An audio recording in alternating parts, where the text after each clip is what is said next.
প্রত্যেকটা জায়গায় এই একটা অসাধু চক্র আছে। আমরা অসাধু চক্র বলতে কাউরান বাজারের কিছু ব্যবসায়ীকে বুঝি, কাঁচা বাজারের কিছু ব্যবসায়ীকে বুঝি, দ্রব্যমূল্যের দামের ঊর্ধ্বগতির সাথে সম্পর্কিত কিছু ব্যবসায়ীকে বুঝি।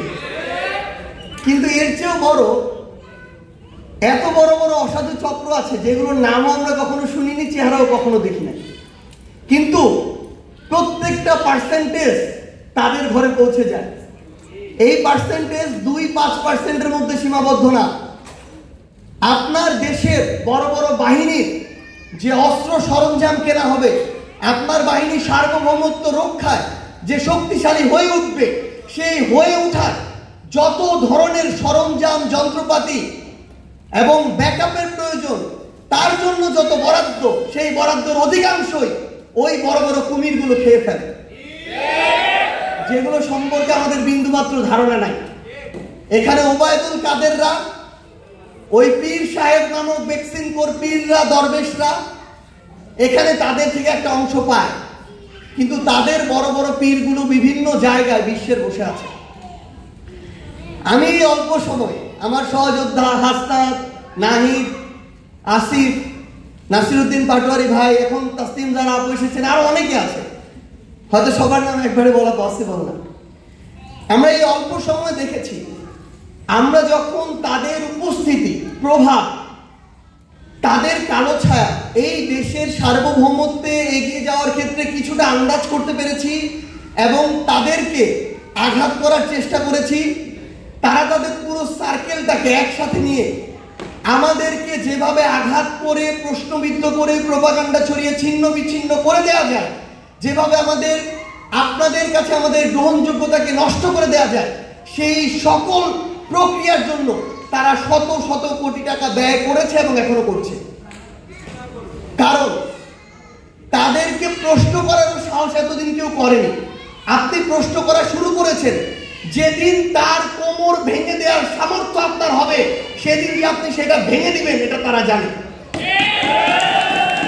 এই জায়গা থেকে তারা প্রতিনিয়ত প্রত্যেকটা জায়গায়, এই মানুষগুলোর সংখ্যা বেশি না, আমি স্পষ্টভাবে এটা বিশ্বাস করি, বাংলাদেশের গুরুত্বপূর্ণ এই যে স্টেটগুলো রয়েছে, এখানে খারাপ মানুষের সংখ্যা 50% বা তার বেশি এরকম না।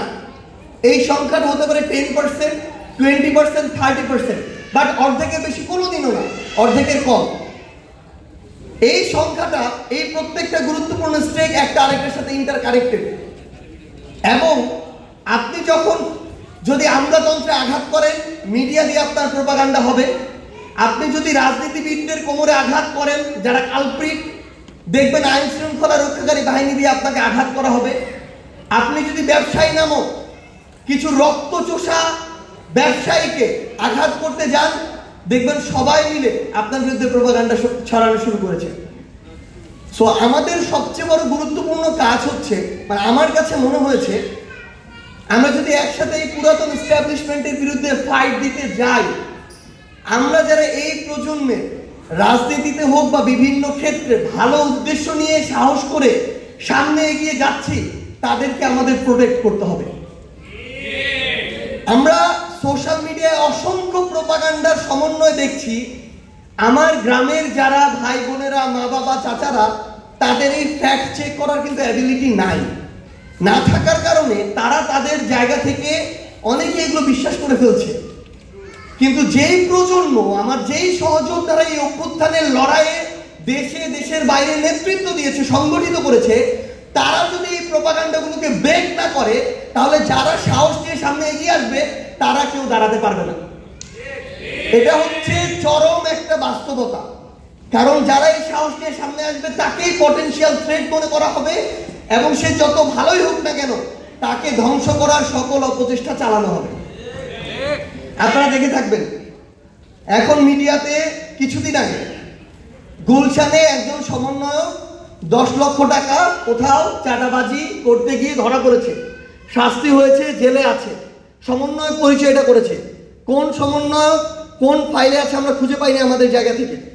ধরেন তারপরও সে যত বড় সমন্বয়ক হোক, সে আমাদেরও যদি সংগঠনের কেউ হয়, সবার আগে দেখতে হবে সে যখন অপরাধ করেছে, ধরা পড়েছে, এরপরে আমরা আমাদের জায়গা থেকে ওই চোর বাটপারকে প্রোটেক্ট করতে গিয়েছি কিনা।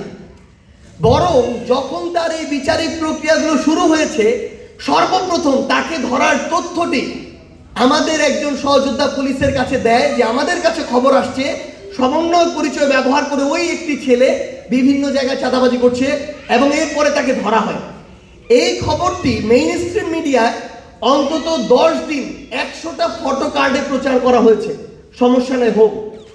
কিন্তু যেই খুনি হাসিনা এই বাংলাদেশ থেকে বিগত 16 বছরে $234 বিলিয়ন পাচার করেছে, তার এবং তার দোসররা, তাদেরকে নিয়ে কয়টা ফটো কার্ড এই 1 বছর প্রচার হয়েছে? এখানেই হচ্ছে সূক্ষ্ম খেলাটা। আপনাদের চোখের সামনে 2 লাখ, 5 লাখ, 10 লাখ টাকার এমন এমন ফটো কার্ড আর লোভনীয় চিত্র প্রকাশ করা হবে, অথচ ওই খুনিরা হাজারের অধিক খুন করে এই দেশ ছেড়ে পালিয়ে গেল। ওই খুনিরা আমার শাপলা চত্বরে আলেম ভাইদেরকে, শতাধিক ভাইদেরকে নৃশংসভাবে হত্যা করলো। ওই খুনিরা আমার দেশপ্রেমিক যারা আমার বাহিনীর সদস্য ছিল তাদেরকে বিডিআর হত্যাকাণ্ডে দেশ এবং দেশের বাইরের এজেন্সির সহযোগিতায় হত্যা করলো। তাদেরকে নিয়ে আপনি 100টা ফটো কার্ড বানাতে দেখবেন না। তো সবচেয়ে বড় আমরা এই সময়ে যেটা দেখেছি, এই প্রত্যেকটা জায়গায় প্রত্যেকের কিছু পারপাস আছে। আমরা যে মিডিয়া হাউসগুলো দেখি, এতদিন আমি আমার সময় বলি, আমার ইউনিভার্সিটি লাইফ, গ্র্যাজুয়েশন কমপ্লিট করার আগে পর্যন্ত আমি অন্তত মিডিয়া যা দেখতাম তা অলমোস্ট পুরোটাই বিশ্বাস করতাম, বাংলাদেশের প্রথম সারির মিডিয়া যেগুলো আছে। অথচ এখন দেখি বাংলাদেশের প্রথম সারির মিডিয়া বলতে আমরা যাদেরকে চিনি, সেই মিডিয়া হয় কোনো ব্যক্তির, না হয় কোনো গোষ্ঠীর, না হয় কোনো দলের, না হয় কোনো এজেন্সির, না হয় দেশ এবং দেশের বাইরের ব্যাক্ট কোনো ধরনের সংগঠনের, দেশের, প্রতিষ্ঠানের।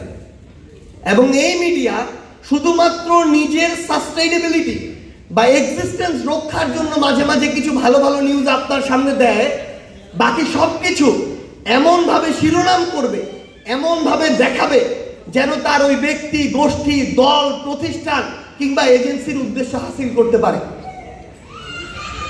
এই কথাগুলো হয়তো একটু লম্বা হচ্ছে, বিস্তারিত হচ্ছে, গল্প হয়ে যাচ্ছে, কিন্তু এই বিষয়গুলো খুবই গুরুত্বপূর্ণ।